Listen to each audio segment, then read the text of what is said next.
Hi guys, welcome to my YouTube vlog. For today's video, simple lang, tuturuan ko kayo how to buy Amazon in the Philippines. So, ano pang hinihintay natin? Let's go! So, 2026 na, another year, another vlog. Tuturuan ko kayo how to buy Amazon dito sa Pilipinas using your GCash, Amex card, Express card, or digital card dito sa Pilipinas. Siyempre, it's your Ichiboy James para turuan ko kayo. So, let's go! So, first, open natin yung Amazon apps. So, makikita nyo itong function niya. Siyempre, first, dapat fully verified ka, kapag-register ka na lahat-lahat.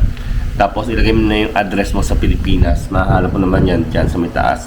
So makikita mo yung location. Nakita mo may nakasulat ng Caloocan sa akin. Ibig sabihin nun, nilagay ko na yung location ko as Caloocan City kasi sa Caloocan ako nakatira. At saka yung Warp 1425, which is yun yung location, barangay location ko dito sa Pilipinas. Kasi international ang delivery. So bayan sila by barangay. So, gets nyo? So, after that, makikita nyo, nasa checkout bill na ako. Dito nasa checkout, syempre. So, bibili na ako ng SIM card. Nakita nyo, 3,590 yung yen. So, automatic convertible naman siya once I paid for it. Afterward, ayan. So, tinig ko siya as photo, sa cellphone ko, kasi nga, bawal siyang screenshot. So, feature siya ng Amazon to protect yung syempre nga, yung confidentiality sa location ko. Pero inedit ko na lang. So, makita nyo sa taas, meron siyang shipping and handling fee na 2,349. Ayun yung extra babayaran ko from Japan to Philippines. So, it costs around 1,000 pesos. So, suma total is 5,613. Ayun yun. So, darating siya in Monday, February 9. Pero hindi pa naman yan. Tapos ayun nga may points pa ako. Yan, stuff like that. Tapos yan, papipiliin ka akong Visa or American Express card. So, gagamitin ko is GCash American Express card. So, yan, meron ng silang additional security. Siyempre, pabago-bago ako ng location. So, kailangan verify ng card. So, after that, i-verify ko muna yung card ko sa GCash American Express card. So, this is my GCash card. GCash app. So, may naman siya 4,850. After that, go to the side. Alam niyo na to. Sa may gilid. Ayan, ito, fully verified. My link account. Nakita nyo, my link account. Ayan. Click nyo lang yan. Nakita nyo, GCash American Express. Or American Express Virtual Pay. Ayan na yun. Yun yung GCash card ko. So, ayun yung card number. Lalagay ko yung card expiry.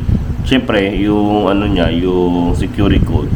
Wala din siya sa GCash. Kumbaga siya. Nire-request siya kapag nagpapalit ka. So, via text yan. So, hindi siya ma-hack talaga. Yung magre-request ako. Pag-request ng successful request, yan may maratanggap na text.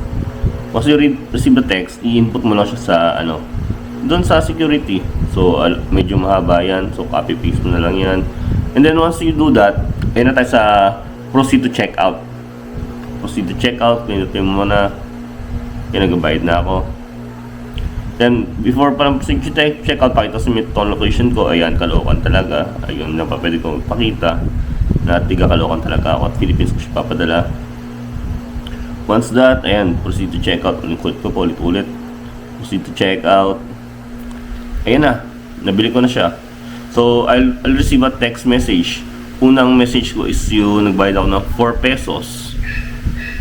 Ayan. Nagbayad ako ng 4 pesos. Kasi, siya, parang, alam mo yun, para malaman kung totoo yung GCash card ko.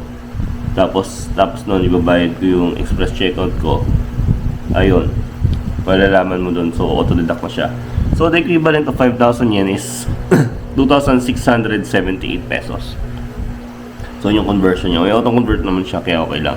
Para sa akin ng Japan, divided by 2 lang lagi. So, huwag ka masyadong kuripot. Ganun din naman yun. Isa na pumunta ka ng Japan, diba? After that, you'll receive an email. Yan, order na. Kung saan naka-register yung GCash mo, yung Amazon mo na email, mag-send siya doon. So, yung DHL DHL ang partner nila dito sa delivery sa Pilipinas. So, bibigyan ka nila ng link para matrack down yung location ng ano mo, ng parcel mo. After that, yun, in transit na. Makikita mo yung location day by day. Nandiyan din yung data mo kung tama ba or hindi. Ayan, tapos puting naman sa apps, out of delivery, makikita mo rin sa apps yan. After that, yan, today. Actually, 2 araw ko lang siya nakuha. Kahapon ko na siya in order. Dumating na agad. So, hindi rin nasunod yung ano, yung sinabi ng February 9 darating. Buti na lang may tao that time. Tapos yun, once you deliver out of delivery, may message ka rin dyan. And then, pag-text ng DHL, isa pang text ng DHL.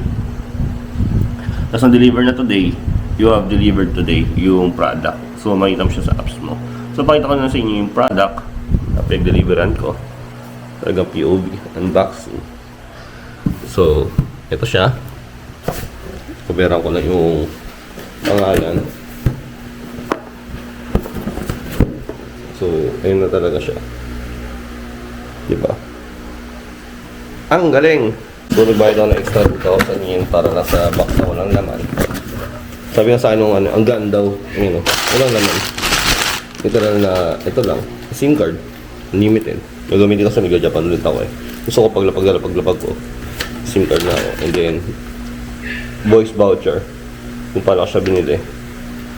Ayan, meron dito description. Ayan, yung total handling fee. Ayan.